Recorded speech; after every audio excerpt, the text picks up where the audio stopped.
Hello மக்களே, இன்றைக்கி நம்ம எங்கே வந்திருக்கோம்னு பார்த்துருப்பீங்கன்னா உங்களுக்கே தெரிஞ்சிருக்கும்னு நினைக்கிறேன். கார் ஏசி சர்வீஸ் தாங்க பண்ண வந்திருக்கோம். நம்ம கார் வந்து பார்த்திங்கன்னா லாஸ்ட்டாக ஒரு ட்ரிப்பு எடுக்கும்போது நைட் டைமில் ஏசி ஆன் பண்ணும்போது ஏசி ஒர்க் ஆகலை. திடீர்னு காற்று பிடிங்கி விட்டா மாதிரி ஒரு சவுண்டு கேட்டுது. அதுலேருந்து பார்த்திங்கன்னா ஏசி வந்து ஜில்னஸ்ஸு கொஞ்சம் கொஞ்சமாக கம்மியாயிடுச்சு. சுத்தமாக வேலை செய்யலை, ஜில்னஸே வரல சொல்லப்போனால். அதுக்கப்புறம் தான் பார்த்திங்கன்னா ஏசி வந்து ப்ராப்ளம் ஆகிடுச்சுன்றது தெரிய வந்தது. அதுக்கப்புறமா கஸ்டமர்கிட்ட கொஞ்சம் கொஞ்சம் பேசி ஏசி வேலை செய்யலைங்க, திடீர்னு சடனாக வேலை செய்யலை, கொஞ்சம் அட்ஜஸ்ட் பண்ணிக்கோங்கன்னு சொல்லி அவங்ககிட்ட ரெக்வஸ்ட் பண்ணி கேட்டதுக்கப்புறம் அவங்களும் ஒன்றும் ப்ராப்ளம் இல்லைன்னு சொல்லி விண்டோ ஓப்பன் பண்ணிட்டு அவங்க வந்துட்டாங்க. நானும் எப்படியோ தடு மாதிரி வீட்டுக்கே வந்து சேர்ந்துட்டேன் நைட்டு. அதுக்கப்புறம் தான் பார்த்திங்கன்னா மறுநாள் காலையில் நம்ம ஏசி மெக்கானிக்கை அவர்கிட்ட வந்து கால் பண்ணி கேட்டு அதுக்கப்புறம் கொண்டு போய் காமிச்சதுக்கப்புறம் அவங்க என்ன சொல்கிறாங்கன்னா, ஏசி கூலிங் காயில் தான் ப்ராப்ளம் வந்திருக்கும் அப்படின்னு சொல்லி செக் பண்ண ஆரம்பித்தாங்க. இந்த வீடியோவில் பார்த்தீங்கன்னா இந்த ஏசி வந்து கூலிங் காயிலு, அதுக்கப்புறம் வேறு ஏதாவது சர்வீஸ் இருக்கா ஏசியில், என்ன ஏதுன்னு ஃபுல் டீட்டெயில்ஸாக நான் உங்களுக்கு காட்ட போகிறேன். இந்த வீடியோ வந்து யாருமே ஃபுல் வீடியோ இது மாதிரி கேபினெட் பிரித்து போடுறது, அதுக்கப்புறம் சர்வீஸு யாரும் வந்து போட்ட மாதிரி எனக்கு தெரியல.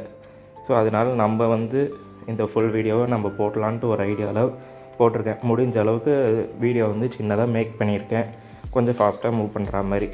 உங்களுக்கு யாருக்காவது டவுட் இருக்கிறவங்க இந்த வீடியோவை பார்த்தீங்கன்னா உங்களுக்கு டவுட் கிளியர் ஆக சான்சஸ் இருக்குது. உங்கள் கார்லேயும் இந்த மாதிரி ஏதாவது ஏசி திடீர்னு வேலை செய்யலைன்னா இந்த வீடியோவை நீங்கள் பார்த்தீங்கன்னா உங்களுக்கு ஒரு ஐடியா கிடைக்கும். நம்ம வண்டியை பார்த்துட்டு இருக்கும்போது நடுவில் ஒரு வண்டி வந்தது. அதனால் நம்ம வண்டியை ஓரம் கட்டிவிட்டு அந்த வண்டி வந்து சின்ன வேலைன்னு சொன்னாங்க. அதனால் ஹெட்லைட் மட்டும் பார்க்க வேண்டியதுன்னு சொல்லி அதை பார்த்துட்ருக்காங்க.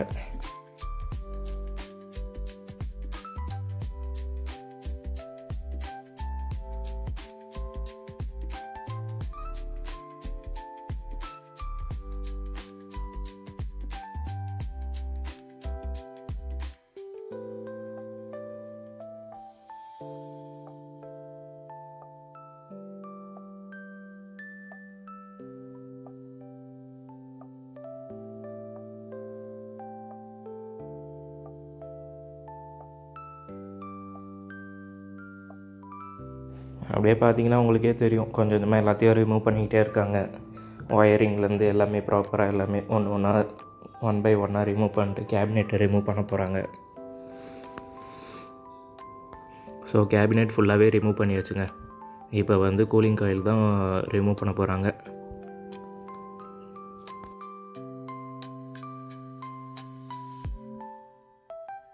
இதுதாங்க நம்ம வண்டியோட கூலிங் காயில்.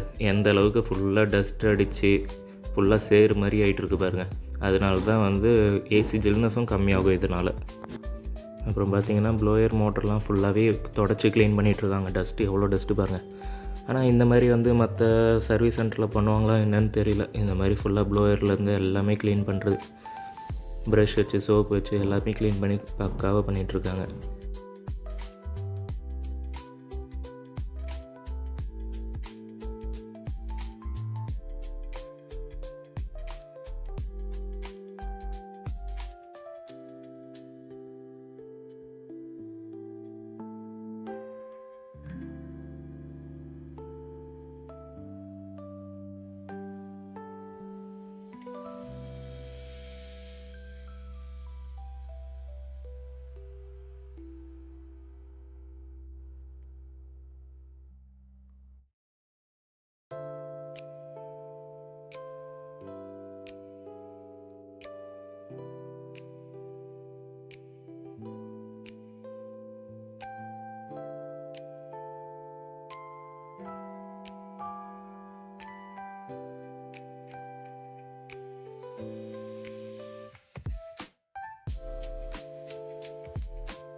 இதுதாங்க நம்மளோட புதுசாக வாங்கின ஏசி கூலிங் காயில். பழசுக்கும் புதுசுக்கும் டிஃப்ரெண்ட் பார்த்துருப்பீங்கன்னு நினைக்கிறேன், எந்த அளவுக்கு இருக்குன்றது. அது நான் ஃபோட்டோ கூட அட்டாச் பண்ணியிருக்கேன், பாருங்கள், செக் பண்ணி பாருங்கள். அதுக்கு பக்காவாக ப்ராப்பராக டேப் எல்லாமே போட்டு எல்லாமே பக்காவாக செட் பண்ணிகிட்ருக்காங்க.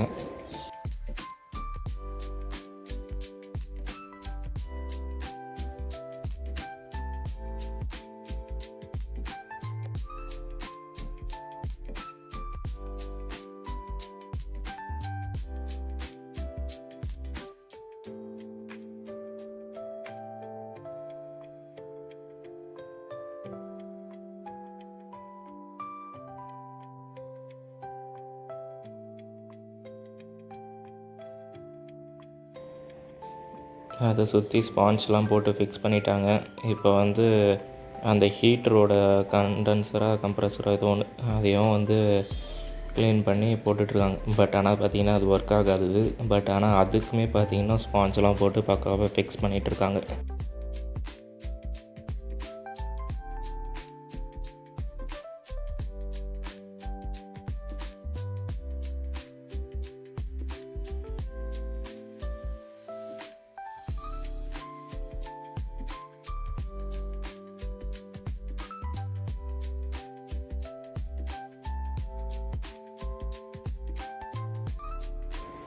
ப்ளோவர் மோட்ரு பார்த்திங்கன்னா அவ்வளோ டஸ்ட் அடித்து சேர் மாதிரி கிடக்குது. ஆனால் அதையுமே வந்து ஸ்க்ரூ வச்சு நோண்டி ஃபுல்லாக க்ளீன் பண்ணி போட்டுட்ருக்காங்க.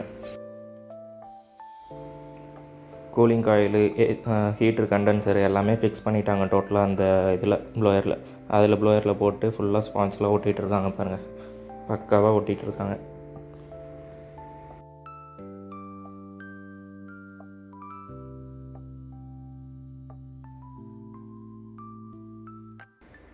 ஸோ நம்ம கேபினெட்டில் வந்து அந்த இது ஃபிக்ஸ் பண்ணிட்டாங்க.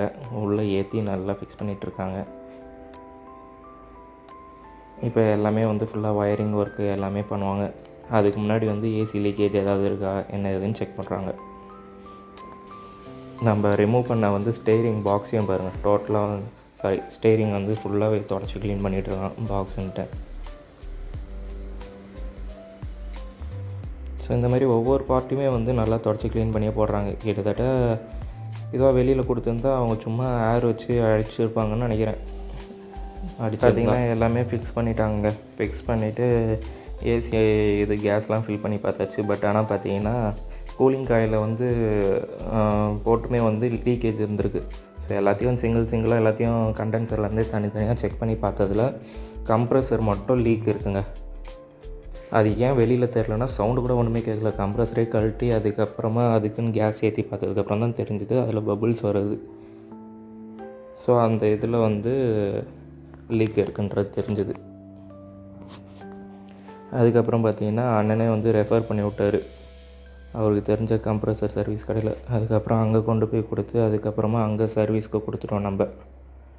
அவங்க வந்து செக் பண்ணி எல்லாமே சர்வீஸ் பார்த்துட்டாங்க. பார்த்துட்டு செக்கிங்க்கு பார்த்திங்கன்னா பக்கெட்டில் விட்டு தண்ணியில் பார்த்து காமிச்சாங்க. லீக் எதுவும் இல்லை. ஃபுல்லாக சர்வீஸ் பார்த்தாச்சு.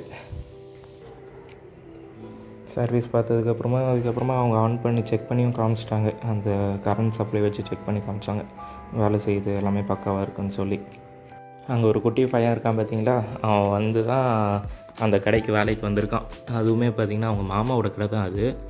லீவ் டைமுக்கு மே மந்த் லீவுக்காக அவன் வேலை செய்யலாம் அப்படின்னு சொல்லிட்டு வந்திருக்கான். அந்த பையன் பேசுறது நீங்களே பாரு. ஹாய் சொல்லுங்க தம்பி. உங்கள் பேர் என்னது? சஞ்சித். என்ன படிக்கிறீங்க? சூப்பர். அப்படியே கேஸ்லாம் ஏற்றி செக் பண்ணிகிட்ருக்காரு. நம்மளும் அந்த டைமுக்கு கரெக்டாக வந்துட்டோம். ஸோ அந்த கேப்பில் பார்த்திங்கன்னா நம்மளோட வைப்பர் மோட்ரு அந்த தண்ணி ஊற்றுற பைப் வந்து ஓஸ் வந்து போயிடுச்சு. ஸோ அந்த கேப்பில் வந்து நம்மளும் ஏதாவது அதை ரெடி பண்ண முடியுமான்னு சொல்லி பார்த்தோம். அதுக்கப்புறமா அவர்கிட்டயே ஐடியா கேட்டதுக்கப்புறம் அவர் வந்து ஏசியோட ஓஸ் வந்து அவுட்ரு ஓஸோட இது வந்து வாங்கிட்டு வர சொன்னார். வாங்கிட்டு வந்து கொடுத்ததுக்கப்புறம் அவரே மாட்டி கொடுத்துட்டாரு. பாருங்க பக்காவாக இருக்குது. அப்புறம் பார்த்திங்கன்னா கண்டென்சர் வந்து செக் பண்ணதுக்கு ரிமூவ் பண்ணோம். ஸோ அந்த டைமில் ஃப்ரண்ட்டில் பார்த்திங்கன்னா அந்த மெட்டல் பம்பர் மாதிரி இருக்கும், அது வந்து நல்லா நசுங்கின மாதிரி இருந்திருக்கு. அதில் இருக்கிற ஸ்க்ரூ வந்து கம்ப்ரஸரில் வந்து நல்லா குத்தி இருக்குது. பட் ஆனால் வந்து அதில் வந்து எந்த ஒரு டேமேஜுமே இல்லை கம்ப்ரஸரில். அப்புறம் பார்த்திங்கன்னா அந்த கண்டென்சர் வந்து போட்டதுக்கப்புறம் அதுக்கு ஸ்க்ரூ போட முடியல, ஏன்னா அது கேப் வந்து ரொம்ப கம்மியாக இருக்குன்னு சொல்லி. அதுக்கப்புறமா அண்ணன் என்ன சொன்னார்னா அதை வந்து கட்டி இழுத்து பார்க்கலாம் அப்படின்னு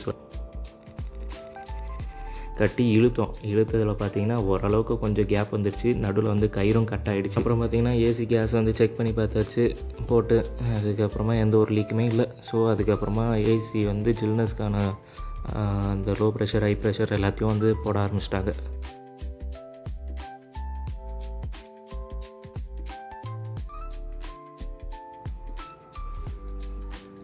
ஏறிட்டு இருக்கும்போது நம்ம ஏசியோட ஜில்னஸ் பார்த்திங்கனாலே நல்லாவே தெரியும். அங்கே பாருங்கள் எந்த அளவுக்கு ஜில்னஸ் இருக்குன்றது. பக்காவாக கூலிங் ஆகிட்டுருக்கு.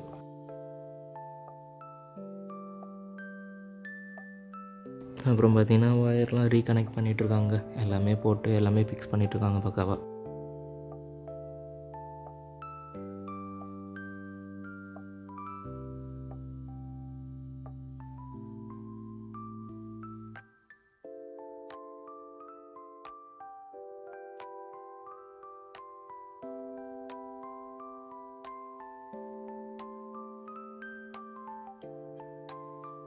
ஹேண்ட் பிரேக் பாக்ஸு எல்லாமே ஃபிக்ஸ் பண்ணிகிட்ருக்காங்க. ஃபிக்ஸ் பண்ணும்போது பாருங்கள், அதோட ஃபுல்லாக வந்து டஸ்ட்டெல்லாம் க்ளீன் பண்ணிட்டு தான் போடுறாங்க.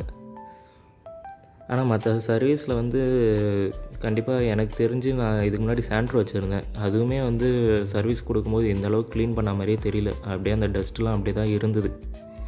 எனக்கு தெரிஞ்சு வந்து வெளியிலலாம் பார்த்தீங்கன்னா வெறும் அந்த ஏர் ஹோஸ் வச்சு தான் அடிப்பாங்க.